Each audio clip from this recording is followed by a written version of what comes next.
최근에 제가 핸드폰을 바꿨어요. 제가 한 핸드폰을 한 6년 쓴 것 같아요. 6년 그냥 군대 가기 전에 산 거를 전역하고도 쓰고, 그리고 그거를 영국 가면서도 썼어요. 오래 쓰다가 핸드폰을 바꿨는데 한 5년 지나니까 핸드폰이 많이 변해 있더라고요. 근데 제일 크게 변한 게 크기였어요. 핸드폰이 많이 커졌고, 그리고 커진 만큼 액정도 커졌죠. 그래서 사실 저는 한 손에 들어오는 걸 되게 좋아하는데, 핸드폰이 커지니까 좀 불편해지는 거예요. 한 손에 다 안 되는 거예요. 작은 거는 그냥 주머니에서 빼가지고 한 손으로 하는 모든 걸 다 할 수 있었는데, 요즘 거 너무 커가지고 막 두 손으로 해야 되고 좀 많이 불편했어요. 근데 불편한데 이거를 한번 써보고 나서는 제가 불편함을 더 이상 느끼지 않습니다. 뭐냐면, 핸드폰으로 차에서 내비게이션을 보고 나서부터는 그게 큰 것 때문에 불평하지 않습니다. 너무 잘 보이는 거예요. 그렇죠? 그 차에서 핸드폰으로 내비게이션 써보신 분들은 아실 거예요. 그 내비게이션 가지고 초행길을 갈 때는요, 참 어려워요. 일단은 이 길도 이렇게 파악이 잘 안 될 뿐더러, 지금 그 내비게이션이 나를 인도해 가는데 지금 내가 몇 차선에 서야 되는지 막 본다고 정신이 없죠. 정신이 없는데, 이게 내비게이션 보는 것에 익숙하지 않으시면 정신이 없죠. 근데 이제 화면이 커지니까 엄청 편하더라고요. 다 저랑 공감하시죠? 그냥 슬쩍만 봐도 다 보이니까 아주 편하죠. 그래서 요즘엔 참 핸드폰으로 이제 내비게이션을 보는데, 내비게이션을 사람들이 많이 보는데 제 생각이 그렇습니다. 길을 몰라서 보는 것도 있겠지만, 많은 분들이 아는 길도 내비게이션을 치고 가는 이유는 아무래도 과속 단속 카메라 때문이지 않을까. 그쵸? 옛날에는 여기에 뭐가 있다 이걸 다 기억하고 다니셨는데, 요즘은 그냥 차가 알려주는 대로 가잖아요. 그래서 길을 알아도 키는 이유는 단속 카메라 때문이죠. 몇 미터 앞에 이동식이 있습니다, 그런 게 나오잖아요. 근데 독일에는요, 독일 베를린에는 단속이 지금 어디에서 이루어지는지 얘기해주는 라디오 방송이 있어요. 그래서 이 라디오 방송을 키면은 지금 어느 거리에 어느 방향에 어디쯤에 무슨 단속을 하고 있습니다라는 걸요, 라디오 방송에서 알려줘요. 경찰들이 그걸 알고 나서요, 그 방송을 가지고 소송을 겁니다. 불법이다, 이거 왜 알려주냐, 불법이다, 소송을 걸어요. 근데 판결이 뭐라고 나오냐면요, 합법이라고 나와요. 합법이다, 이거는 불법이 아니다. 이유가 뭐냐면요, 무언가를 단속하는 것의 목적은 사고 예방에 있다는 거예요. 그래서 단속 정보에 대한 공유는 사고 예방을 돕는다. 그래서 결국 합법이다. 그래서 그 라디오 방송이 지금도 계속해서 틀어지고 있습니다. 여러분, 모든 법은요, 법을 지키는 데 의미가 있다기보다는 그 법을 지킴으로 말미암아, 아니면 그 법을 행함으로 말미암아 지켜야 할 가치 혹은 만들고 싶은 목적이 분명히 있는 거예요. 그래서 법을 지킴으로 말미암아 지켜지는 가치와 법을 지킴으로 말미암아 이루어지는 어떤 사회 모습이 법을 지키는 행위 자체보다 중요합니다. 그렇죠? 근데 그 법뿐만이 아니라 우리가 성경을 읽으면서 하나님을 믿으면서 우리가 지키는 하나님의 율법도 마찬가지예요. 율법도 법을 지키는 것 자체의 의미가 있다기보다 그 법을 지킴을 통해서 우리가 지켜야 하는 가치와 이루어야 하는 무언가 성취가 더욱더 중요한 거죠. 바리새인들은요, 613가지의 율법을 만들었지만, 그 바리새인이 예수님한테 이렇게 물어보죠. 예수님, 율법 중에 가장 큰 법이 무엇입니까? 그랬을 때 예수님께서는 그 613가지를요 달 2계명으로 요약을 해버리시죠. 하나님을 사랑하고 또 내 이웃을 뭐같이? 내 몸과 같이 사랑하라. 그러니까 율법을 뭐로 요약하시냐면 하나님을 사랑하고 이웃을 사랑하는 걸로 요약하시는 거예요. 무슨 말이에요? 율법을 지킴으로써 이루어야 할 가치가 하나님을 사랑하고 이웃을 사랑하는 거다라고 요약하고 있는 거예요.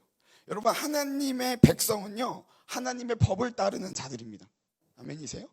우리가 하나님의 나라에 살고 있다라면 우리는 그 하나님 나라의 법을 지켜야 하고, 그 법을 지킴으로 말미암아 이루어지는 하나님이 원하시는 그 하나님의 가치가 우리의 삶을 통하여서 이루어져야 하는 거예요. 하지만 그 하나님의 말씀의 그 의미를 모르고 법만 따라가다 보면, 그냥 그 지키는 것만 따라가다 보면 우리의 삶에서는요, 실수가 일어나는 겁니다. 여러분, 하나님의 말씀을요, 말씀 그대로 아는 거 되게 중요합니다. 할렐루야. 아멘. 여러분, 말씀을 아시길 축복해요. 하나님의 말씀을 말씀 그대로 아는 것은 중요하지만, 말씀 그대로 아는 것만큼 중요한 건 말씀하시는 분을 아는 거예요. 아멘이세요? 말씀을 아는 것만큼 중요한 건 말씀하시는 분이 어떤 분이신지 아는 거. 말씀하시는 분이 어떤 분인지 알아야 이 말씀을 통하여서 이 말씀하신 분이 이루고자 했던 가치가 무엇인지를 알 수 있기 때문입니다. 여러분, 옆 사람 축복할까요? 말씀을 압시다. 축복합시다. 동일하게 축복하겠습니다. 말씀하신 분을 압시다. 여기 유대인들에게, 마태복음 우리가 보고 있는데, 마태복음은 유대인들에게 쓴 편지, 그 책이죠. 유대인들에게 쓴 책인데, 그 유대인들에게 있어서 가장 중요했던 가치가 두 가지 있었어요. 첫 번째는요, 안식일이고요. 두 번째는요, 성전이었어요. 안식일과 성전.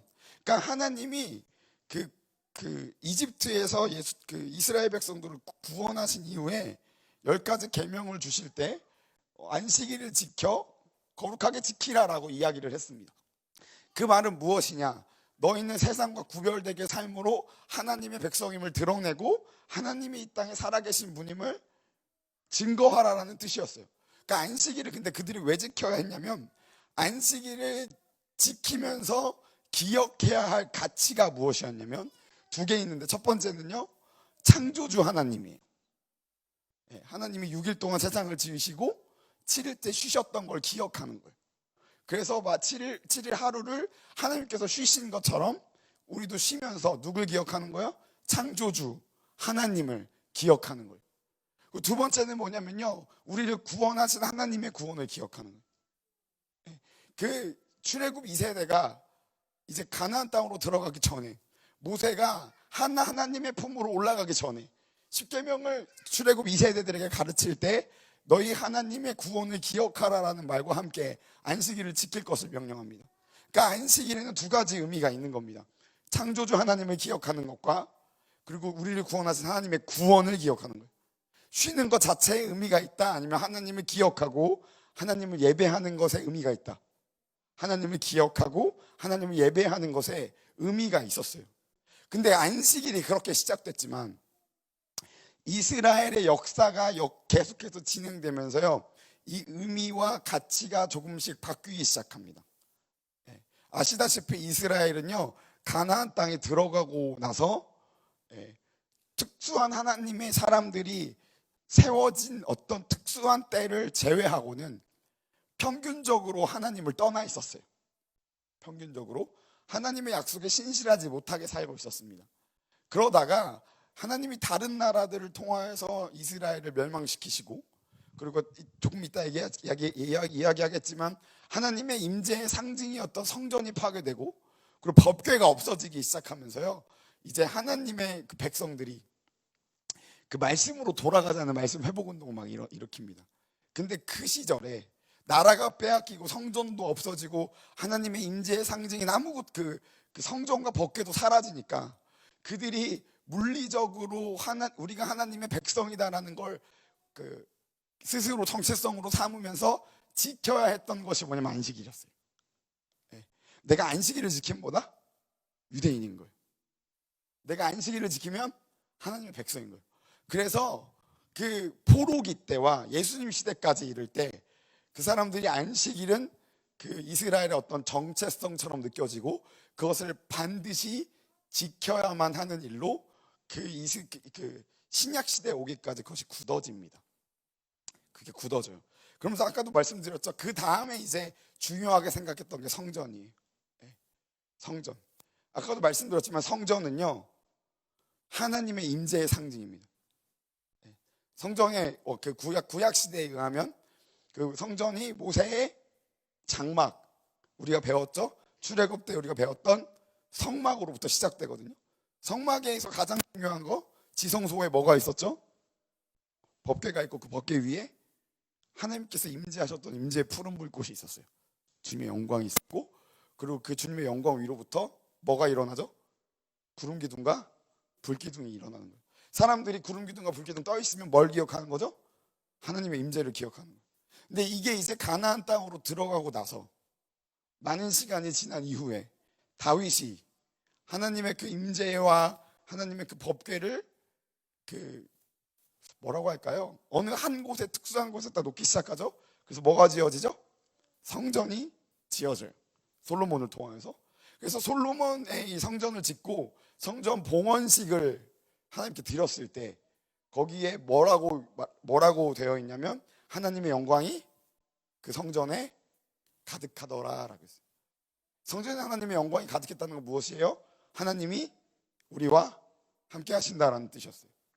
근데 이스라엘이 범죄함으로 말미암아 법궤도 뺏기고 막 이런 일이 일어나고 솔로몬 성전이 무너지고 나라가 뺏깁니다.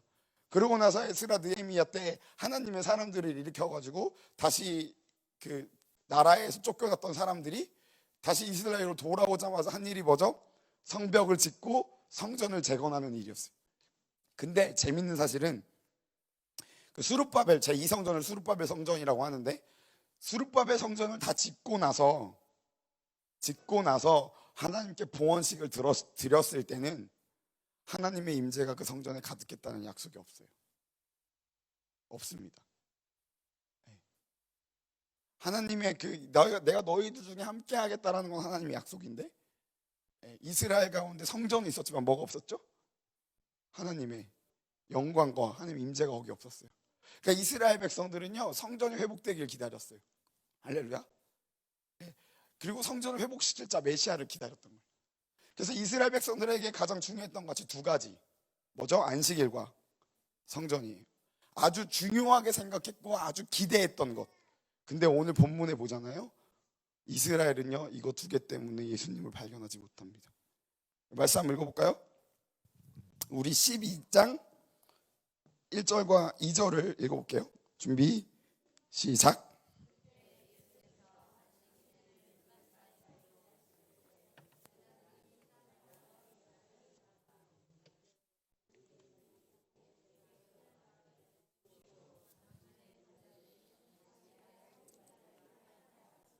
아멘. 그러니까 예수님께서 가실 때 제자들과 함께 가시는데 어딜 가시죠? 밀밭 사이를 가시는 거예요. 여러분 이게 중요한 게 밀밭 사이예요. 그러니까 이게 여기도 밀이 이렇게 쭉 밭이 있고 이쪽에도 밀의 밭이 있는 그 가운데 길을 누구랑 가시는 거죠? 제자들과 함께 가세요. 밀밭 사이를 가실 때 제자들이 옆에 길을 걸으면서 밀을 이렇게 따서 먹었어요. 근데 여러분 그러면서 이제 바리새인들이 왜 안식일에 일하지 말고 쉬어야 되는데 당신의 제자들은 그걸 먹습니까? 라고 얘기했거든요. 근데 이 말이 얼마나 바리새인의 완악함을 보여주는 말인지를 우리 레위기를 가보면 알 수 있어요. 레위기 19장으로 한번 가보겠습니다. 레위기 19장 9절부터 10절입니다. 레위기 19장 9절부터 10절 말씀 찾으셨으면 다 찾으셨죠? 한번 읽어보겠습니다. 준비 시작.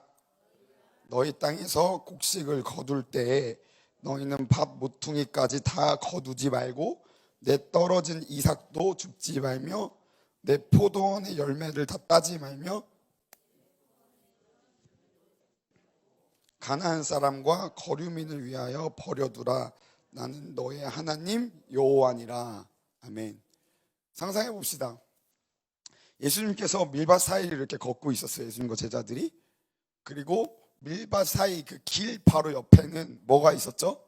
밀이 추수되지 않고 있었어요. 이거를 추수를 못한 거예요? 안 한 거예요? 안 한 거예요. 왜 안 했을까요? 아니죠. 레위기에 의하면 주수를 할 때 이 모퉁이까지는 거두지 말라라는 거예요. 왜? 가난한 자들과 거리운 그 좀 먹을 것이 없는 사람들에게 그 사람들이 먹을 수 있도록 남겨놓으라는 거였어요. 남겨놓는 거. 그러니까 지금 밀밭 사이에 있었던 밀들은요, 배고프고 굶주리고 연약한 사람들이 먹으라고 남겨놓은 거예요. 배고프고 가난한 사람들이. 그래서 밀밭 사이에 있는 그 길 옆에 있었던 밀들은요, 아무나 먹어도 되는 일이었어요. 줄인 자들은 그걸 가서요 먹을 수 있었어요. 여러분 생각해 볼까요? 우리가 너무 힘들어요. 안식일은 배 고파요, 안 고파요? 안식일도 배 고파요. 그렇죠? 그러면은 자기 힘으로는 뭘 식사를 할 수 없는 사람들은 어떻게 했어야 됐을까요? 거기 가서 가족들이 오늘 먹을 거를 조금 챙겨와서 먹어야 되는 거예요. 근데 안식일을 지켜야 한다라고 믿었던 바리새인은 안식일에 그거 하는 것이 위법이다라고 얘기하는 거예요. 여러분 지금 보이십니까? 말씀을 그 의미를 이해하지 못하고, 할렐루야, 말씀 지키는 것에만 눈이 멀다 보니 뭘 잊어버려요? 네, 그것을 하나님께서 말씀하신 그 뜻을 잊어버려요. 안식일 때문에 잊어버리는 거예요. 근데 바리새인들이 얼마나 완악했냐면 그 완악함을요 다음에 또 얘기해요. 우리 12장 10절 말씀 한번 읽어봅니다. 12장 마태복음으로 돌아와서요, 마태복음 12장 10절 말씀입니다. 읽어볼게요. 준비 시작.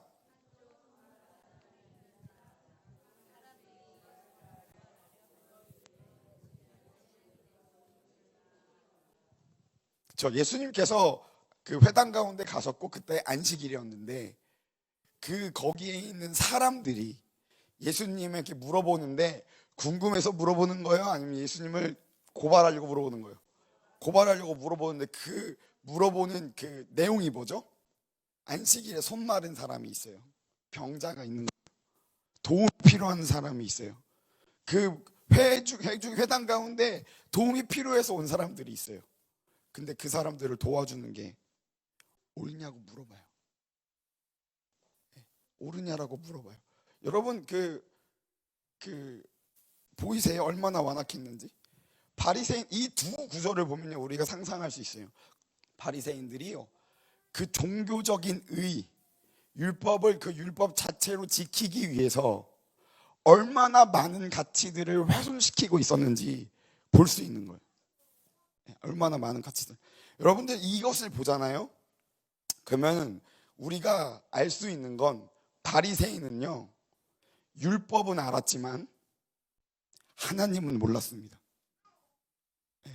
여러분 바리새인은요 율법은 알았지만 율법을 우리에게 주신 하나님은 몰랐어요. 우리가 이 바리새인들의 모습을 보면서 우리 신앙을 좀 돌아볼 필요가 있어요. 여러분 혹시나 여러분들은 예배를 어떻게 드리는지 아세요?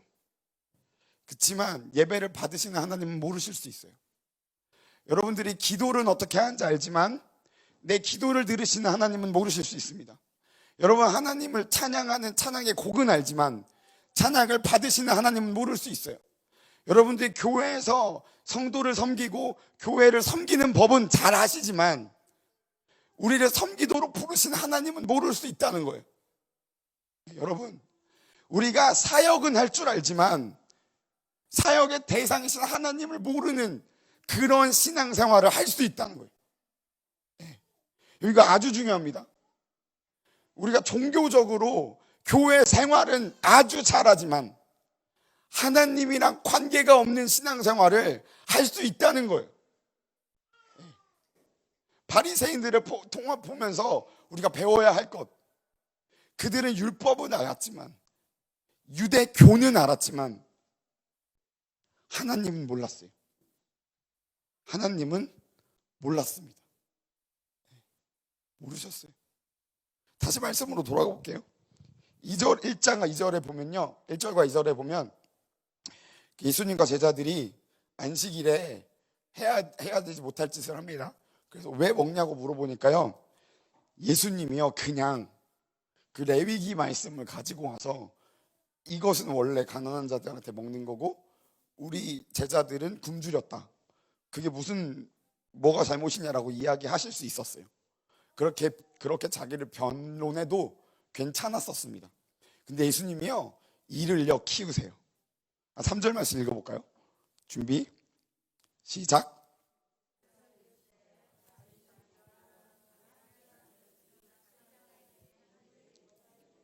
4절도 읽겠습니다.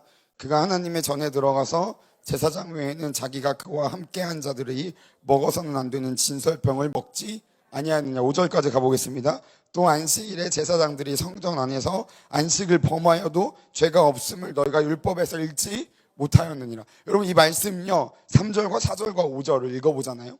그러면요 안 들어가도 되는 말이 하나 들어가요.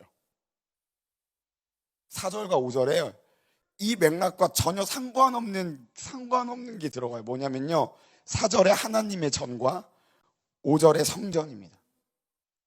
그냥 먹는 거와 이 그 길값 그 밭 주변에 있는 이것을 거두지 말라고 얘기하셨던 하나님의 말씀을 얘기하고 자신의 옳음을 이야기하셔도 됐어요.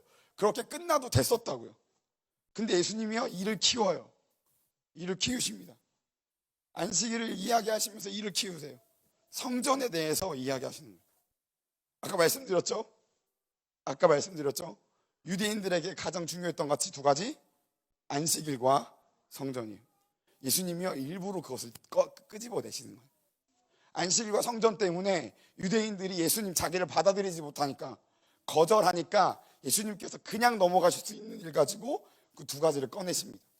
여러분 좀 도전하고 싶어요. 신앙생활을 하시면서 아까도 말씀드렸다시피 그러니까 하나님이랑 관계없는 신앙생활을 계속 하시잖아요. 네. 그러면요 우리를 사랑하시는, 우리를 찾으시는 하나님이요 네. 그것을 꺼내십니다. 도전하세요. 그거를 꺼내시는 거예요. 너 잘하고 있는 게 맞냐? 네 생각이 옳으냐? 계속 꺼내세요. 계속 꺼내십니다. 예수님께서요 그 두 가지를 꺼내시는 거예요. 그러면서 이렇게 예를 들으시죠. 그 다윗 얘기부터 할게요. 시간 너무 많이 갔는데 다윗이 그 사울에게서 쫓겨납니다. 다윗이 사울에게서 도망다니다가 합법적으로 이제 딱 결정되는, 사울이 그때부터 다윗을 죽이겠다고 결정하는 일이 있는데 그 일이 어떻게 끝나냐면 요나단이랑 다윗이랑 이야기를 해요. 그래서 요나단이 내가 우리 아버지께 물어봐서 아버지가 너를 죽이려고 한다고 하면은 내가 활을 이렇게 쏠 테니까 이렇게 쏘면은 그냥 그 자리에서 도망가라. 그래서 그렇게 약속으로 요나단이 물어보고 아버지께서 자기 아버지인 사울이 다윗을 죽이기로 결정한 걸 확인한 이후에 사인을 주고 나서요 다윗이 그 자리에서 울고 도망갑니다. 그러니까 도망간 다음에 간 곳이 어디냐면요 그 하나님의 전이었어요. 하나님의 전에 들어가서 배고프니까요 제사장한테 혹시 여기 먹을 게 있냐고 물어봅니다. 그랬더니 제사장이 여기 금방 하나님의 그 전에 들었다가 빼낸 떡밖에 없다. 근데 그 레위기를 보면 그 성막 안에 이제 전 올리는 떡은요 안식일마다 바꿔요. 떡이 몇 개냐면 12개예요. 12지파의 뜻이죠. 네, 대답을 먼저 해주셨네요. 그러니까 떡을 올린다라는 건 무슨 뜻이냐면 12지파가 하나님의 성별된 하나님의 자녀다라는 의미도 가지고 있는 거예요. 12지파. 그러면서 안식일에 바꾸죠. 그러고 나서 이 떡은 누구만 먹는다? 제사장만 먹는 거예요. 제사장만 왜 먹냐? 성별됐기 때문이에요. 이해하시나요? 그래서 중요한 건 뭐냐면요 이 떡은 제사장만 먹어야 된다가 중요한 게 아니라 떡을 하나님께 드리고 그리고 제사장만 먹을 수 있다는 건 뭐냐면 이스라엘이 성별된 삶을 살아야 된다라는 의미를 가지고 있는 거예요. 그래서 이거밖에 없습니다. 그랬더니 다윗이 그거 좀 달라 그래요. 그랬더니요 제사장이 딱 한 가지 물어봐요. 너희가 성별하냐 여자를 가까이 하지 않았냐 물어봅니다.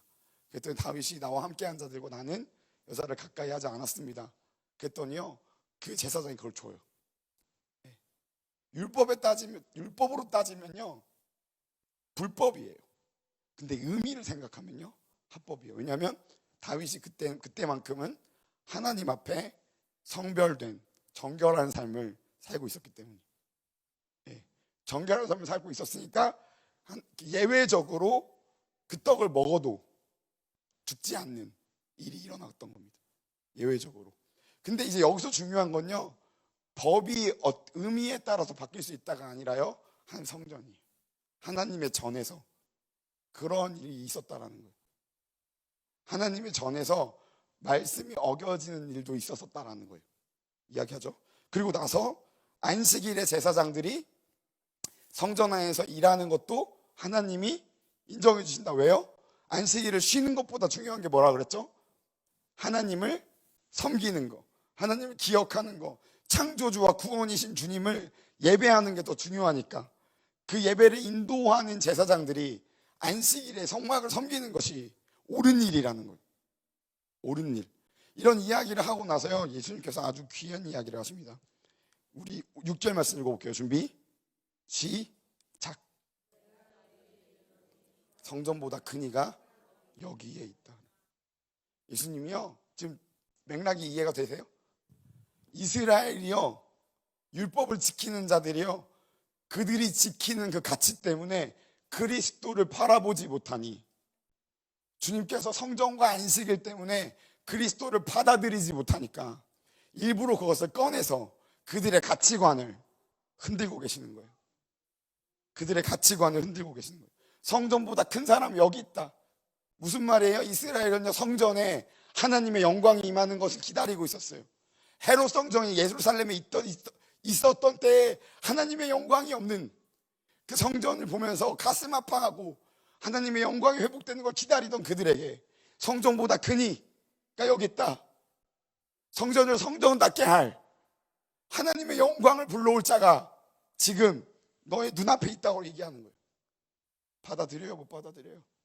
못 받아들여요. 못 받아들입니다. 그리고 나서 예수님께서 8절에 나는 안식일의 주인이다라고 이야기하고 나서요 우리 9절 말씀 한번 읽어볼까요? 준비 시작. 여러분 여기서 정말 예수님의 저는 개인적으로 사랑이라고 생각해요.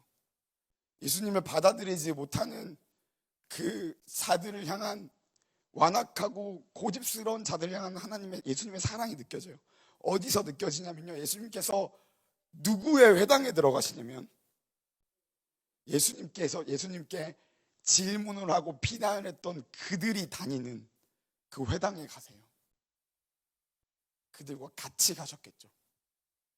같이 들어가시고 거기 안에 있는 그 손 마른 자를 그들 앞에서 회복시키십니다. 그들 앞에서 회복시켜 주세요. 예수님은요 이 두 이야기를 통하여서 유대인들에게 이런 말씀을 하시는 거예요.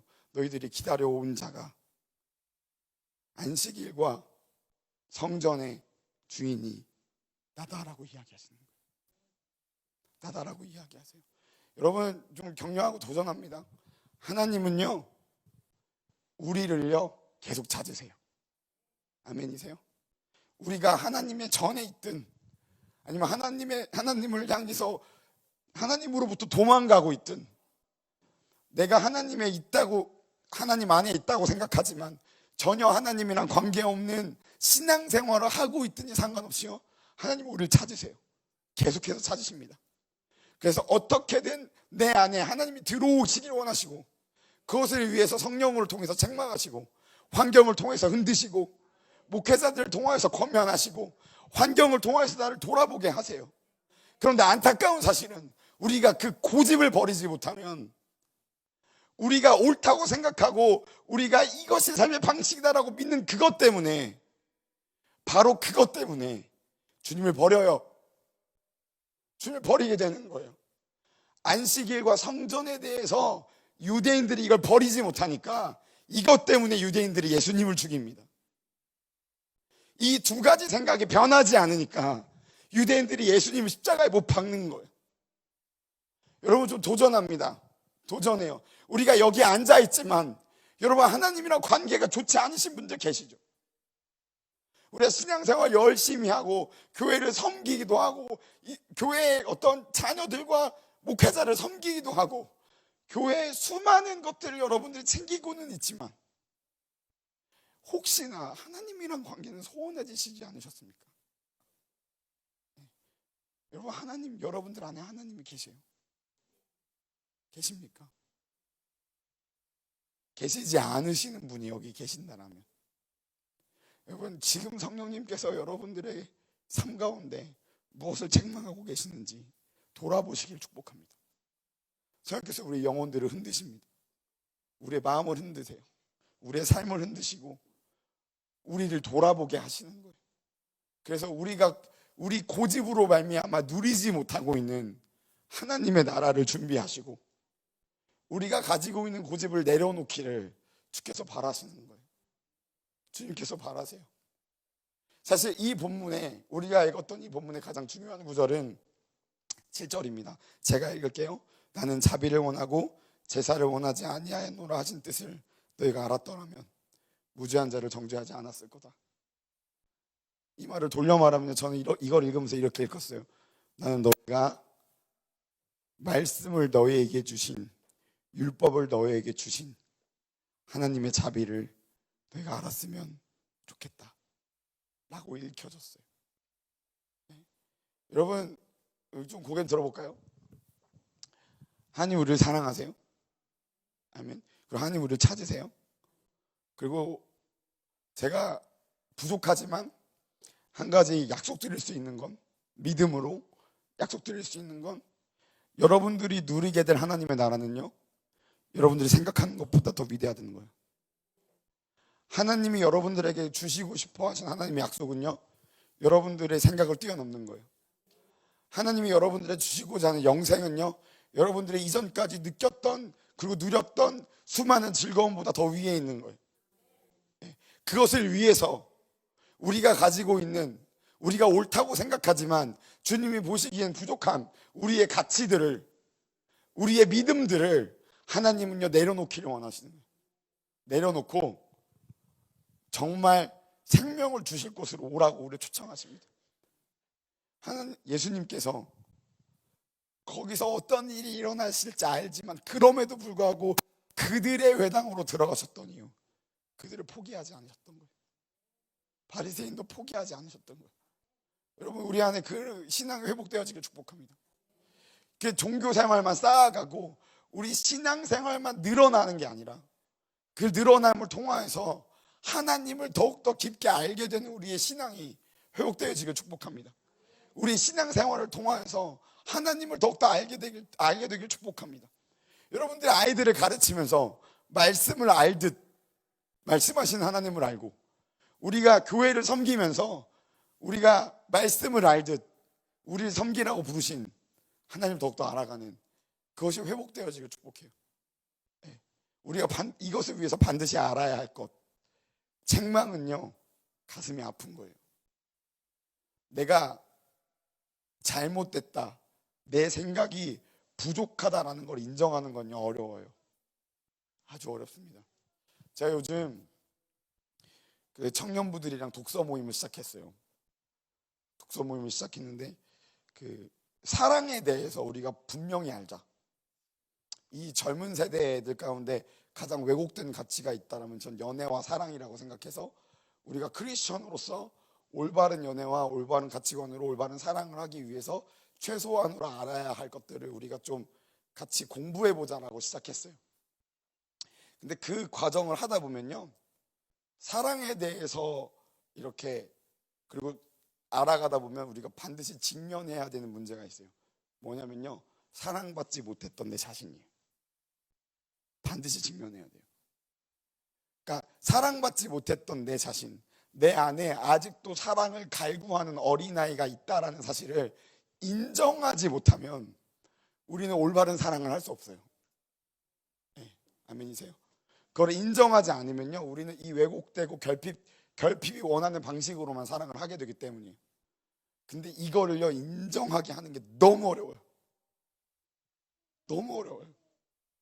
그것을 인정하고 나서부터는 우리가 올바른 사랑을 할 수 있는데 이것을 인정하기가 너무 어려워요. 인정을 근데 아시겠죠 얼마나 어려운지. 근데요 여러분 하나님께서 우리를 책망하시잖아요. 이게 너무 가슴 아프고 어려운 일이에요. 내가 잘못됐다라는 걸 인정하는 거 너무 어려운 일이에요. 그렇지만 그럼에도 불구하고 우리가 그걸 인정할 수 있는 이유, 할렐루야, 어려움에도 불구하고 우리가 반드시 그것을 해야만 하는 이유는요 우리를 사랑하시는 주님의 사랑을 신뢰하는 그 믿음 가운데 있는 거예요. 아멘이세요? 우리와 함께 하시는 하나님, 그 하나님의 사랑을 신뢰함을 통하여서 우리는 그걸 할 수 있습니다. 할렐루야. 네. 그런 우리를 향한 하나님의 사랑을 믿음으로 우리와 함께 하시는 하나님의 그 뜻이 우리 삶 가운데 이루어지기를 축복합니다. 우리 좀 찬양하면서 기도할까요?